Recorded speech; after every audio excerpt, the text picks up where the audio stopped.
warahmatullahi wabarakatuh. Selamat jumpa dengan channel Obang Kreatif, dimana channel ini akan memberikan ilmu daripada apa yang sudah saya tekuni, pelajari di beberapa kolam kami.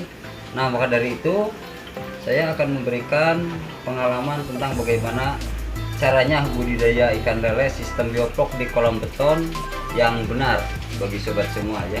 Nah, mudah-mudahan dalam kesempatan ini sobat ada dalam kesehatan dan senantiasa ada dalam lindungan Allah Subhanahu wa taala. Amin. Nah, kali ini sobat, apa yang saya siapkan cara awal atau sebelum penanaman ikan. Nah, jadi ada cara-cara terlebih dahulu dengan cara kolam sobat semua yang ada di rumah harus dibersihkan dulu supaya bebas dari bakteri. Nah, bebas dari bakteri sehingga ikan akan terhindar dan jauh dari penyakit. Nah, kalau saya di sini sobat menggunakan deterjen serbuk ini. Deterjen serbuk ya, bisa di warung-warung banyak atau pakai, kalau kata orang sini sabun colek bisa juga ya, sabun deterjen ya. Nah, dengan cara ke waring ini kan kasar tapi kuat. Nah, sehingga bisa mengkikis mengkikis lumut yang ada di dinding dan ada yang ada di lantai. Nah, itu maksudnya bakteri-bakteri akan terkikis, akan terbunuh dengan deterjen ini.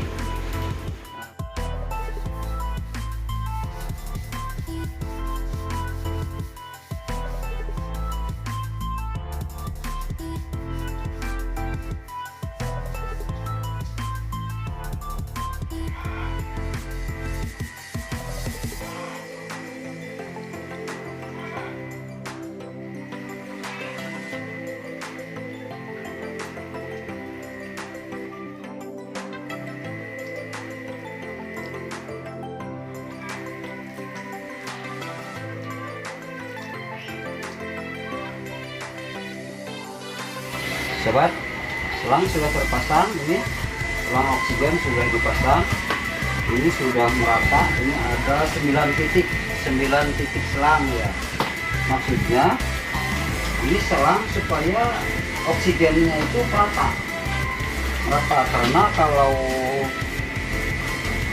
bioflok ini kan ini akan saya pasang 500 ekor per meter persegi itu 500 ekor. Jadi kebutuhan oksigen itu harus cukup. Nah, ini bak sudah saya bersihkan, sudah kering. Nah, ini sudah saya keringkan, lalu akan saya isi air. Nah, saya isi air. Ini tutup dulu. Isi air.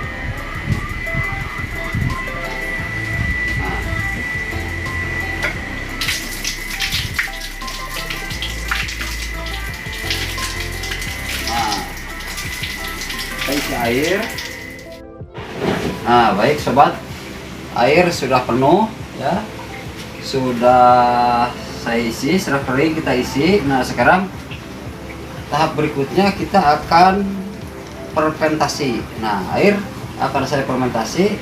Yang pertama ini saya sudah siapkan garam, tapi mohon sobat ketahui ya, jadi jangan sobat menggunakan garam dapur, karena garam dapur itu sudah ada kandungan yodium dan bahan lainnya.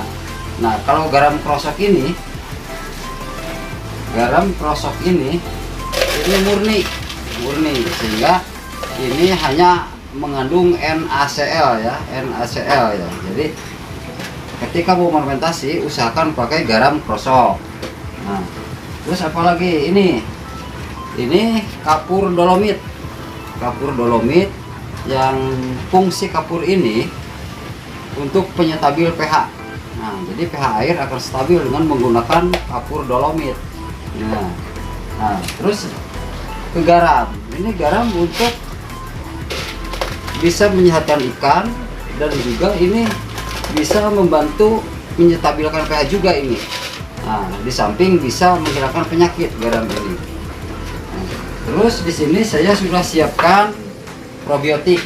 Nah, ini sobat, probiotik ini probiotik yang sudah saya fermentasi ya, dan sudah tidak bergas loh, tidak ada gasnya. Nah, ini probiotik. Nah, kalau ini probiotik dari toko ini belum difermentasi. Nah, kalau sobat ingin menggunakan pakai ini, berarti nanti hasilnya itu minimal 10 hari baru bisa tanam. 10 hari baru bisa tanam. Tapi dengan cara cepat menggunakan ini yang sudah saya fermentasi, ini bisa sobat 4 hari langsung tanam. Dan bentuk air bisa sama yang ini 9 hari, warna akan jernih ke coklat-coklatan ya. Kalau ini nanti sama jernih ke coklat-coklatan, tapi cukup 4 hari. Nah, jadi ini yang cara ini yang akan saya beritahu kepada sobat semua. Nah, maka dari itu khususnya para penonton atau sobat semua ya yang ada di rumah, tonton video ini terus untuk mengetahui bagaimana caranya proses fermentasi. Nah, sekarang saya akan taburkan garam. Sebanyak 10 gram. Nah, kalau 10 gram ini sobat ya. Jadi kalau ini bak saya 3 meter kali 3 meter berarti 9 meter. Nah, di sini karena ini air baru 50 cm saya ya, ketinggian 50 cm, sehingga cuman akan saya beri berarti 10 gram per meter, berarti akan saya kasih 5 gram per meter persegi. Mohon maaf. Nah, dengan caranya begini sobat ya. Nah, ditabur gini aja lah yang gampang, nanti juga kan ngurai, bisa terurai. Nah, itu ini cara-cara perlu sobat ketahui bagaimana caranya. Nah, itu hanya untuk contoh. Nah, lalu ini sudah saya siapkan kapur dolomit. Kapur dolomit ini ukurannya per meter persegi itu 10 gram ya. Jadi ini saya sudah saya siapkan. Ini berarti ini 50 gram, 45 gram sobat ya. Ini lebih setengah gram nih. Caranya begini. Nah, ini kapur dolomit sudah saya kasih air. Nah, diaduk dulu seperti ini, diaduk terus. Nah, seperti ini. Lalu airnya dicipratkan.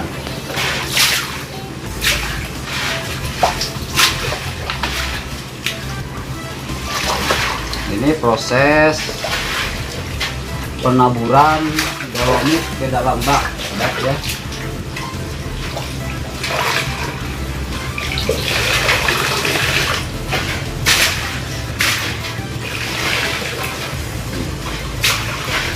Yakin bakterinya akan terbunuh dengan kapur ini, karena kapur bisa membunuh bakteri ya, baik di air maupun di darat ya.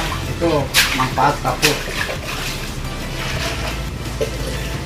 Nah, bakteri bisa terbunuh dan pH pun akan stabil.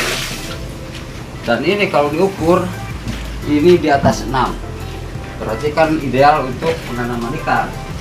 Nah, lalu cara yang cepat tanam, dalam arti kalau pakai yang ini yang sudah fermentasi, bisa 4 hari sobat, dari mulai taburkan 4 hari bisa ditanam, dan air akan sama beningnya, warnanya dengan yang ini, yang awal dari toko ini. Nah, terus sebelum saya taburkan probiotik, probiotik ini ada beberapa kandungan ya, beberapa kandungan. Jadi apa sih probiotik? Probiotik itu adalah bakteri menguntungkan. Bakteri menguntungkan yang fungsinya ini ada beberapa jenis bakteri di dalamnya, bisa mengurai, bisa menghilangkan bau, dan bisa menumbuhkan ikan. Sehingga bakteri apabila di bak ini ada bakteri jahat yang bisa membunuh ikan, nantinya dengan probiotik ini akan terbunuh, sehingga airnya pun akan menguntungkan bagi ikan. Nah, baik sobat, kita langsung ke tabur ini. Caranya ini air ya. Ini sudah saya kasih ini ciri. Nah, ini 25 ya, berarti kalau satu bak itu kan saya kasih 50 mili ya. Nah, caranya begini sobat ya, nanti ukurannya sobat ukur di rumah.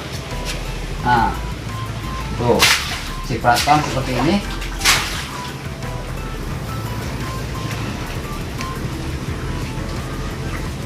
Nah, ini ukurannya sobat, ini ya sudah saya ukur.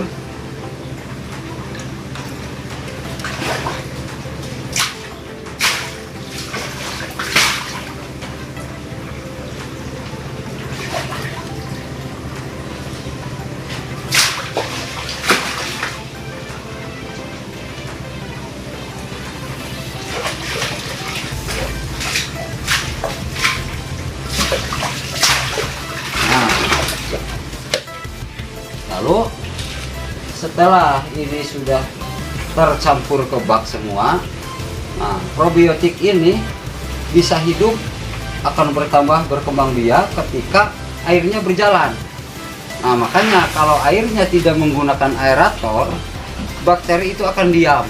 Jadi hidupnya bakteri yang ada dalam probiotik ini dikarenakan air berputar.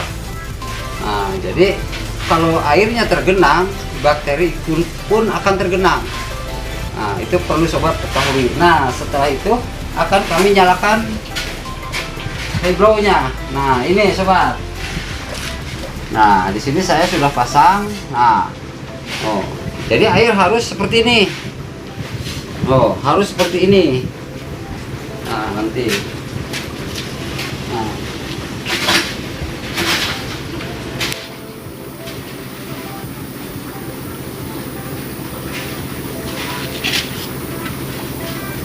Nah, ini ketika ini tahap fermentasi, jadi sobat harus tahu cara-cara seperti ini. Dan apabila sobat terus mengikuti apa yang ditampilkan di video saya, insya Allah keberhasilan menunggu sobat semua. Dari itu tonton terus video ini,